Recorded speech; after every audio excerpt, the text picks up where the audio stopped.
Relação à proposta de meio ambiente, o senhor falou esses dias que eu estava assistindo também, criticando o STF, sobre uma interferência, né, na questão do licenciamento ambiental.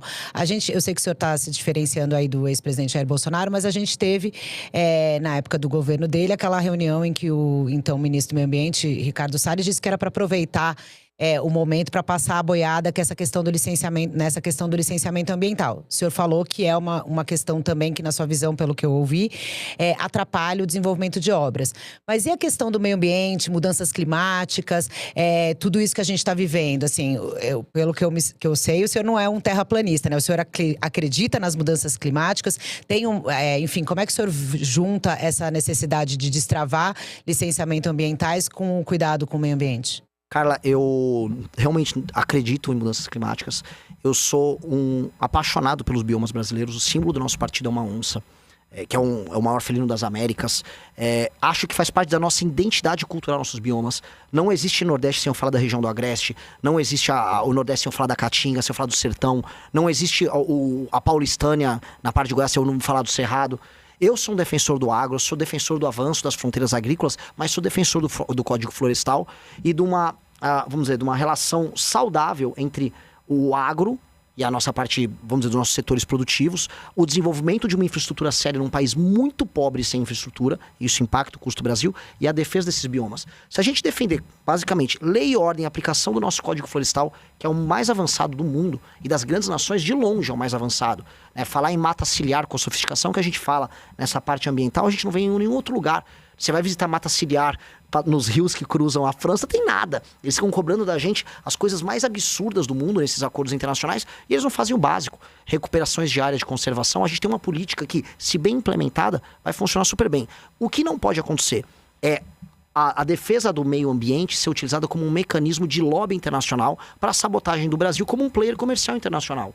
E aí a gente pega o PSOL entrando no STF, junto com ONGs que recebem dinheiro dos nossos concorrentes diretos, para sabotar avanços da infraestrutura brasileira.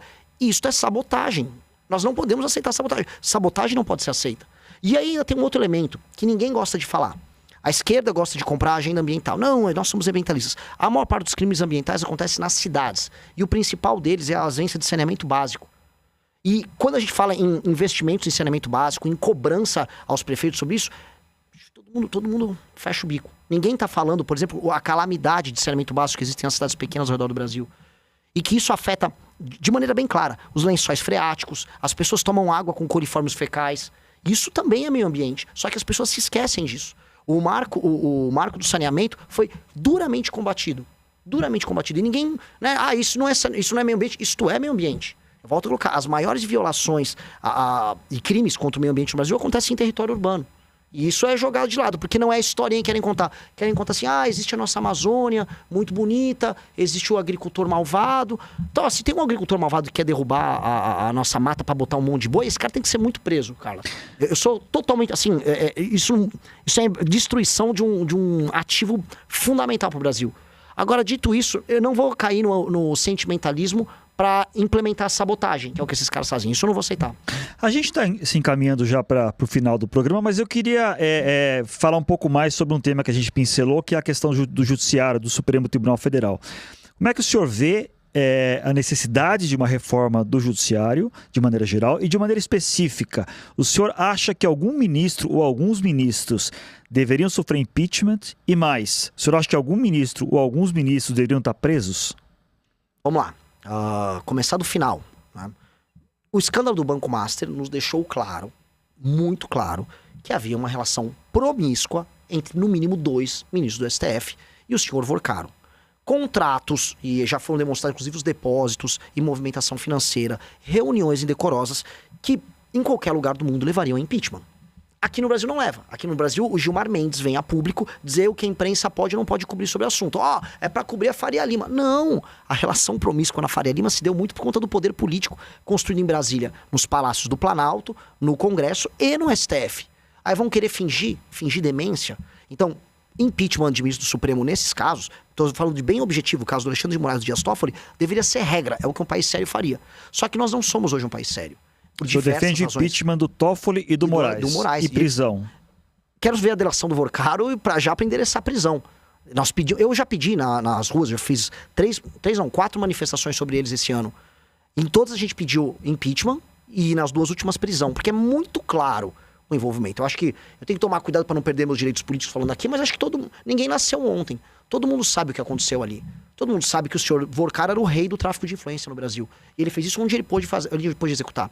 Só que o Senado não faz isso, a começar, porque o senhor Flávio Bolsonaro tem rabo preso e uma dívida de gratidão com o Dias Toffoli e com o Gilmar Mendes, senão a carreira política dele não existiria. Portanto, os tais direitistas que enfrentam o STF sempre capturam pro STF. E 2, porque há um controle político do STF sobre o legislativo por conta do foro privilegiado.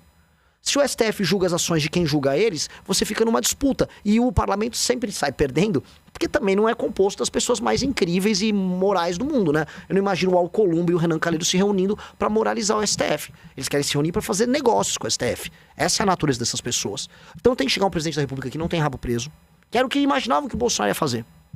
Que não é próximo e que não tem uma agenda política com esses ministros do STF, como é o caso do Lula.